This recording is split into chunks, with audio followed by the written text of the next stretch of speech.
Hey, welcome back to Papa Z's Bees. Got a little long video this time. Got a lot of things to do. Basically, we're getting the hives ready for winter, as you can see from this big long list of things to do.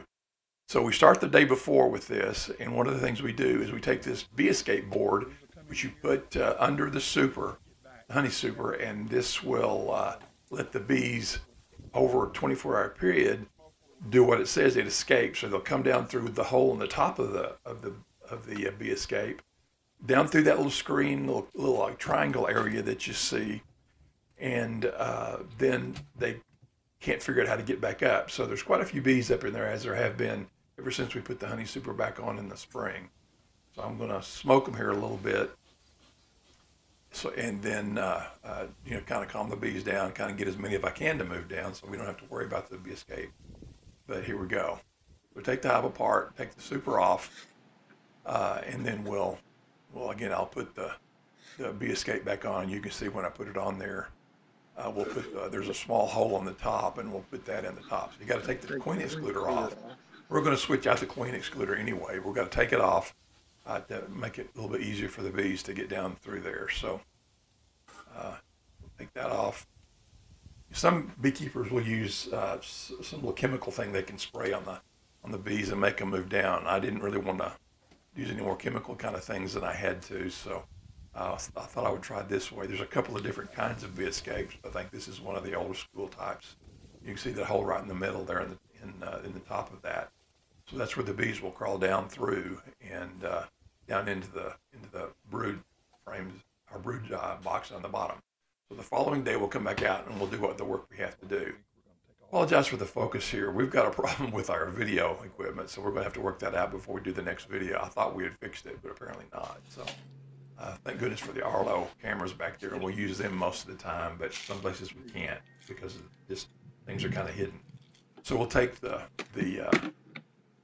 inner cover off like we did yesterday and take the super off, and you can kind of see there's not too many bees up in there. I'm going to go ahead and smoke them here anyway in a minute to make sure we get all the bees out of there that we can. But we're going to take that off and see how many bees we actually had in there. If it had been cooler, we would have probably had more of the bees escape. We had probably, I would say, 99% of the bees out of there. We probably hadn't gotten more of them out of there had it been a colder time, but it was pretty warm that day and that evening, so they didn't move down to the brood area. There's still some bees on top of it there. When we take it off here, you'll see a lot of bees on the very bottom.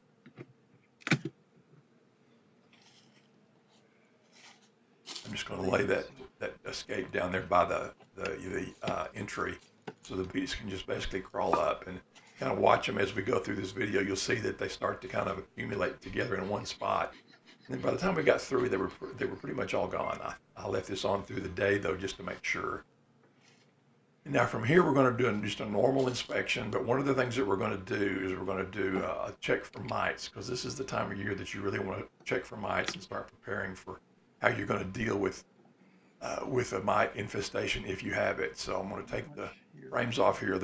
You wait till you get to the brood area, which is normally the middle, or in our case, a lot of times it's as you're looking in this video, to the right side of the box. Those three frames there normally have where the brood area is. Now, what you do is you shake the frame off and get the bees in this container. And then what you do is you take half a measuring cup, which is about 300 bees, and drop those bees in a solution, basically an alcohol solution, that unfortunately kills the bees, but it also kills the mites, and they'll turn loose. And so we'll look at that here in a little bit, what the results were.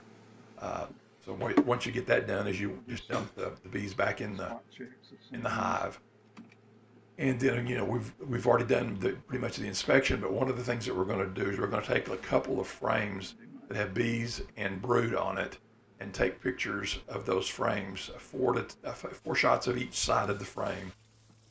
And we're going to send those to beescanning.org, and they'll look at them and see if there's any problem with the bees, such as you know, if they see any more varroa or whatever, or any other kind of problems there might be. This is actually a pretty good brood pattern for this time of year. You can see it's a lot of brown brood there, a few spots there where there's either nectar in there or bees have just come out or they're just getting ready to be capped. So again, for this time of year, that's not a bad, because they normally queen will stop laying a lot this time of year. And then shortly from now, they'll start laying what they call the winter bees or fat body bees, which are the ones that will help get the bees through the winter. Normally, worker bees will last, you know, at most 5 or 6 weeks. But these winter bees can last 6 or 8 months, depending upon your winter. Now, our winters aren't anywhere that long here in Broken Arrow, but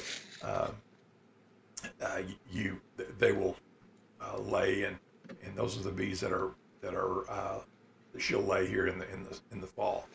So we're trying to build them up for the fall.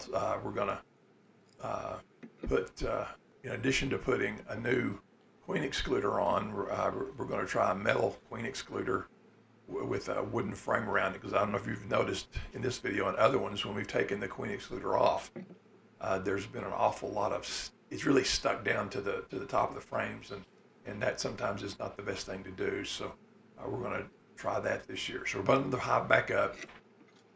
Now we're going to clean up the propolis and the burr comb at the top. And here's this new queen excluder. It's everything I've read said these are probably, most people like these, or at least a lot of people like these, better than they do the plastic. So we're going to try it to see how it works. If not, we'll go back to the plastic. So you center it back on just like you did. And now this year we're going to put a medium super on, which is what this is, which are smaller frames, and we'll feed the bees and let them build up honey or for the winter, so they'll have plenty of things to eat over the winter. These frames are empty, but I'm spraying some sugar water, some light sugar water on them to kind of draw them up. I did that on the other hive, and it seemed to help get them going. So now we've got that middle frame on there, the medium super on there, and now we're adding our feeder shim on there, which has a rapid round feeder in it. And then we're going to add 2-to-1 sugar water, which is twice as much sugar as we had we did back in the spring. And then we'll put the rapid round cover back on it, and put the box back. They finish pushing the box back together.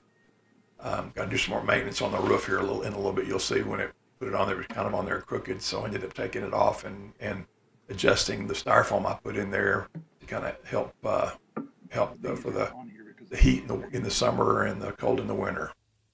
Now we've got the mite check solution with the bees in it. We'll take that in the house and look at it. So again, we're going to bundle things back up. You can see the kind of crooked roof, but you're also going to see the awning, Fred Dunn's awning, that I made a little modification on so I can more easily take it off and put it back on. Also notice on the bee escape, there's just not many bees left because they've all crawled back inside of the hive. So now we've got everything back up. We're going to take the supers in the house and box them up for the winter, and we'll be ready for next spring when they do come out. So this little cart was a really nice addition to our toolkit this year. Here we go.